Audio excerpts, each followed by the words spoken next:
बिस्मिल्लाहिर्रहमानिर्रहीम।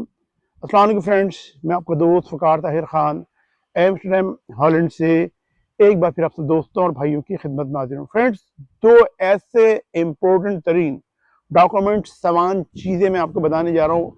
अगर आपके पास ये नहीं है तो किसी भी यूरोपियन यूनियन, स्पेशली जो शेंगन स्टेट के कंट्रीज है, Netherland, Germany, France, Belgium, Portugal, Italy, Greece, फिर यूएसए है, कनाडा है, ऑस्ट्रेलिया, न्यूजीलैंड, जापान वगैरह, वीज़ा नहीं अप्लाई करें। पैसे भी ज़ाया होंगे, टाइम भी ज़ाया होगा, और जो सबसे बड़ी जो आपको नुकसान होगा वो होगी मायूसी, डिसअपॉइंटमेंट। ये मायूसी सबसे बड़ा नुकसान होता है जब आदमी का कोई काम नहीं होता।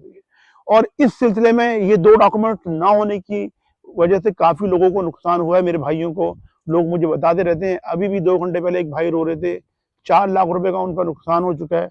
तो आपने इस नुकसान से भी बचना है, और सारी चीज़ें मैं डिटेल से बताऊंगा। ये वीडियो आप शुरू से एंड तक देखें ताकि आपको सारी चीज़ें क्लियर हो जाएंगी, और फिर ये दो डॉक्यूमेंट्स ना हो तो फिर आप वीज़ा अप्लाई नहीं कीजिएगा। सही है। तो इसके अलावा दोस्तों, अगर आपको सर्विसेज चाहिए हमारे नेदरलैंड्स ऑफिस की, अगर आपका शेंगन वीज़ा रिजेक्ट हो गया, अगर आपने अपील करवानी है तो फौरी तौर पर रब्ता करें, इसके आखिरी के दिनों में रब्ता नहीं करें। और अगर आपने कोई भी शेंगन वीज़ा अप्लाई करवाना है, कनाडा का visa, Australia, New Zealand, Japan, USA वगैरह, उस सिलसिले में आप बिल्कुल रब्ता कर सकते हैं। आगे चल के मैं भी आपको नंबर भी देता हूँ। ठीक है। इसके अलावा अगर आपको नीदरलैंड्स का वर्क वीज़ा चाहिए हाईली स्किल्ड माइग्रेंट बेसिस पे, और अगर आपके पास कोई प्रोफेशनल डिग्री है इंजीनियरिंग की, आईटी की, फाइनेंस की, जैसे एमबीए किया होता है लोगों ने बैंकिंग के अंदर, मार्केटिंग में, फाइनेंस में, एचआर में, सीएमए वगैरह की डिग्री है, तो आप रब्ता कर सकते हैं। सही है। इसके अलावा हमारा दूसरा ऑफिस पुर्तगाल में है, D2 वीज़ा, D7 वीज़ा बड़ी कामयाबी के साथ कर रहे हैं। उस सिलसिले में भी आपको सर्विसेज चाहिए, रब्ता कर सकते हैं। D7 और D2 वीज़ा हमारे काफ़ी सारे अप्रूव्ड हुए हैं। आइंदा आने वाले दिनों में उस हवाले से वीडियोस भी लगाऊंगा जो सक्सेस स्टोरीज हैं, और क्लाइंट से भी आपका तारुफ करवाऊंगा। सही है। तो ये ऊपर मैंने आपको अपना नंबर दे दिया है। इस नंबर पे बराए मेहरबानी आप लोग कॉल नहीं किया करें। बहुत से लोग कॉल करें, कॉल नहीं करें। आपका अगर कोई सवाल है तो आप इंग्लिश में लिख के भेज दें। मेरे स्टाफ मेंबर्स को उर्दू की तरफ प्रॉब्लम है, इंग्लिश में लिख के भेज दें, और मुख्तसर सवाल, कहानी नहीं लिख के भेजें, लिख के भेजें। फिर उस हवाले से जो भी ऑप्शन मौजूद होगा आपको रिप्लाई करेंगे इंशाल्लाह। और रिप्लाई करने में थोड़ा वेट कर लिया करें। ऐसा नहीं कि आज आपने रिप्लाई किया तो आप चाह रहे हैं कि विद इन 24 आवर्स आपको रिप्लाई मिल जाए। कोशिश करते हैं कि जल्द जवाब दें, लेकिन हज़ारों के हिसाब से मैसेजेस होते हैं, तो सबको एक दिन में जवाब नहीं दिया सकता। तो थोड़ा वेट कर लीजिए, कल 2-3 दिन आपको रिप्लाई मिल जाएगा। सही है। अच्छा दोस्तों, अब जो दो डॉक्यूमेंट्स की मैं जिक्र करने जा रहा हूँ, आपने गौर से सुनना और समझना है। और बहुत से लोगों के साथ यही प्रॉब्लम है, यानी कि 70-80% जो लोग रब्ता करते हैं ना मुझसे, उनके पास यही प्रॉब्लम होती है। सबसे पहला इंपॉर्टेंट डॉक्यूमेंट, समान चीज, वो है पैसे। अगर आपके पास पैसे नहीं है तो आप बाहर जाने की कोशिश नहीं करनी चाहिए। जब पैसे नहीं होंगे तो आप ये समझ लें कि आप कराची में रहते हैं, तो आपको लांडी से कुरंगी जाने के लिए टैक्सी या रक्शी के भी पैसे नहीं है आपके पास।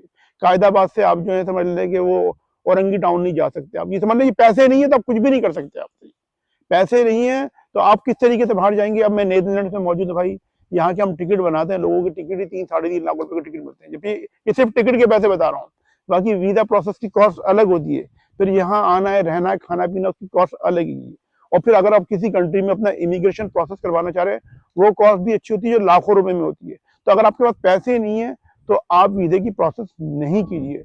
अब सिलसिला यह है कि बहुत से लोगों के पास पैसे नहीं होते हैं, वो मैसेज कर रहे हैं, वकार भाई आप किसी कंपनी में जॉब दिलवा दें, वो भी यूरोप में।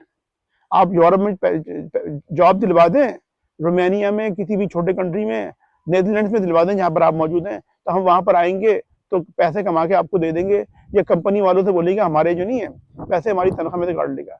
भाई ये जो सिस्टम आप बता रहे हैं ना, ये सिस्टम बता रहे हैं, तो पाकिस्तान में भी नहीं चलता है। पाकिस्तान में भी सिस्टम नहीं है कि आपको, पाकिस्तान में भी आजकल जो हालात चल रहे हैं, लोगों को नौकरी तो, अच्छी नौकरी तो बहुत दूर के बाद मजदूरी नहीं मिल रही। लोग पैसे देके पाकिस्तान में नौकरियां ले रहे हैं कि भाई मैंने एमबीए किया हुआ है, 50,000 रुपए वहां पे एजेंट ले रहे हैं पाकिस्तान में नौकरी दिलवाने के लिए। बहुत सारे रिक्रूटमेंट एजेंसी से वो पैसे लेती हैं आपको जॉब दिलवाने के लिए पाकिस्तान में।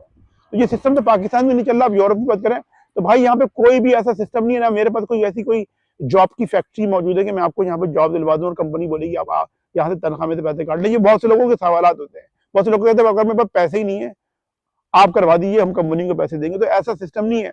और ये ज्यादातर वो लोग होते हैं जिनके पास कोई तालीम नहीं होती, किसी ने मैट्रिक किया हुआ, किसी ने मिडिल किया हुआ, किसी ने इंटर किया हुआ है।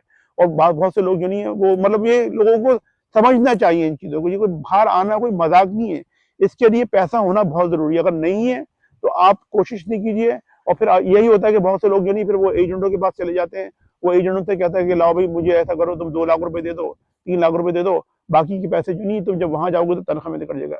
अब ये आज इन भाई के बता रहा हूँ, उनके भी 4 लाख रुपए खर्च हो चुके हैं, उनको भी एजेंट ने ये बोला कि भाई, उसने बोला मेरे पास पैसे ही नहीं है। उसने बोला तुम कितने अरेंज कर सकते हो?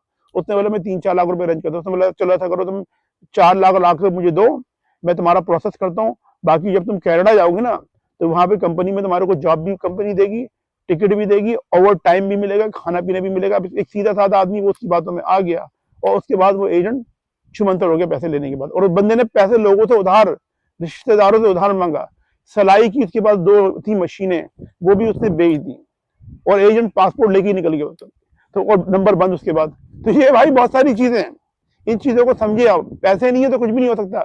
और दूसरा इंपॉर्टेंट जो डॉक्यूमेंट है वो है आपके पास डॉक्यूमेंट्स होने चाहिए आपके पास। एक अच्छा बैंक स्टेटमेंट होना चाहिए वीजा अप्लाई करने के लिए। इसके अलावा आपके पास सोर्स ऑफ इनकम होने चाहिए।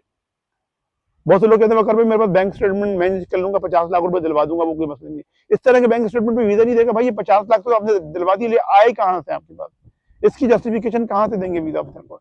अगर आप अच्छी जॉब कर रहे हैं पाकिस्तान के अंदर तो आपकी सैलरी अब इन हालात के अंदर 1 लाख रुपए से ज्यादा आपके अकाउंट में आने चाहिए, नेट सैलरी। और गल्फ में अगर आप जॉब कर रहे हैं, सऊदीया में तो कतर के अंदर, तो सऊदी और कतरी रियाल यानी 4000 रियाल से ज्यादा आपकी सैलरी आपके नेट अकाउंट में आने चाहिए। फिर अकाउंट में पाकिस्तान में आप तो तकरीबन 10 से 15 लाख रुपए क्लोजिंग बैलेंस हो। सऊदीया में है, अगर आप कतर के अंदर हैं तो 15 से 20 हजार कतरी रियाल, ये यूएई में है तो 4000 धर्म से ज्यादा सैलरी आपके अकाउंट में आनी चाहिए और 15 से 20 हजार धर्म आपके अकाउंट में होने चाहिए। फिर कंपनी का सैलरी सर्टिफिकेट यानी एनओसी है, एम्प्लॉयमेंट सर्टिफिकेट भी होना चाहिए। अगर ये चीजें आपके पास नहीं है मेरे भाई तो आप किसी की बातों में नहीं आए। बहुत से लोग पाकिस्तान में भी मैंने देखा है तो, और यूएई में भी है, ये बहुत सिस्टम बहुत ज्यादा कि भाई हम आपके डॉक्यूमेंट भी बना देंगे, बैंक स्टेटमेंट बना देंगे। भाई 2 नंबर डॉक्यूमेंट अगर आप लगा रहे हैं एम्बेसी के अंदर, एजेंट तो बना के दे देगा, एम्बेसी आपका वीजा तो रिजेक्ट करेगी और एम्बेसी चाहे तो फिर आपको 5 साल के लिए बैंड भी लगा सकती है। और अगर एक शेंगन स्टेट की कंट्री में आपका वीजा बैंड हो गया 5 साल के लिए तो 29 कंट्रीज हैं, कंप्यूटर एक ही है, 29 कंट्रीज के लिए फिर आप बैंड हो गए 5 साल के लिए, आपका रिकॉर्ड खराब हो गया तरीके से।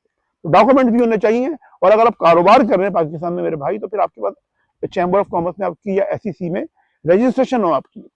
फिर आपके पास टैक्स रिटर्न भी हो, कम से कम 1 साल के अच्छा टैक्स रिटर्न, जिससे आपकी इनकम जस्टिफाई हो रही होती है कि आपने अच्छे पैसे कमाए। सही है। इसके अलावा आपके पास बिजनेस अकाउंट भी हो, पर्सनल अकाउंट भी हो। पर्सनल अकाउंट में 15 से 20 लाख रुपए आपके पास मौजूद होने चाहिए। आप कारोबार कर रहे हैं, सही है। तो इस तरीके से आप वीजा अप्लाई कर सकते हैं। लेकिन आप समझ रहे हैं कि लोगों को मैसेजेस कर रहे हैं, एजेंटों के दफ्तरों में जा रहे हैं, कंसल्टेंटों के पास जा रहे हैं और उनसे कह रहे हैं भाई मेरे पास पैसे नहीं है। वो कह रहा है भाई 5 लाख रुपए अरेंज कर ले, 10 लाख रुपए अरेंज कर लो, अब 4 लाख रुपए अरेंज कर लो, चलो 2 लाख रुपए लेकर आ जाओ, हम बाकी सब प्रोसेस कर देते हैं, बाकी पैसे आप वहां पे जाके देंगे। इस तरह नहीं होगा मेरे भाई। इस चीजों को अपने जहन से निकाल दें, क्योंकि बहुत से लोगों के मैसेजेस होते हैं, बहुत से लोग इन्हीं डॉक्यूमेंट ना होने की वजह से जो है वो उनके वीजे रिजेक्ट होते हैं और उनके पैसे जाया होते हैं और फिर मायूसी अलग होती है। तो ये 2 चीजें मैंने आपको बता दी दोस्तों। इसके अलावा हमारी जो ऑफिस की वेबसाइट है उसका लिंक मैं इस वीडियो के डिस्क्रिप्शन में दे देता हूँ। सक्सेस स्टोरी देखनी है तो 3 यूट्यूब चैनल है, उनको विजिट कर लीजिए, उनके लिंक भी डिस्क्रिप्शन में दे देता हूँ।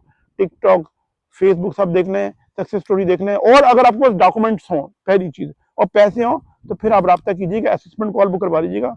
उसमें फिर सलामत चीजें आपसे डिस्कस करने के बाद आपका केस प्रोसेस करेंगे, आपको लेकर आएंगे और आपके प्रोफाइल के मुताबिक आप हो या आपकी पूरी फैमिली हो फिर आपको उस हिसाब से एडजस्ट भी करेंगे। तो फ्रेंड्स आज की वीडियो, आप सब अपना बहुत बहुत ख्याल रखें, अपने पेरेंट्स और अपने बुजुर्गों का बहुत बहुत ख्याल रखें और अपने भाई के चैनल का भी।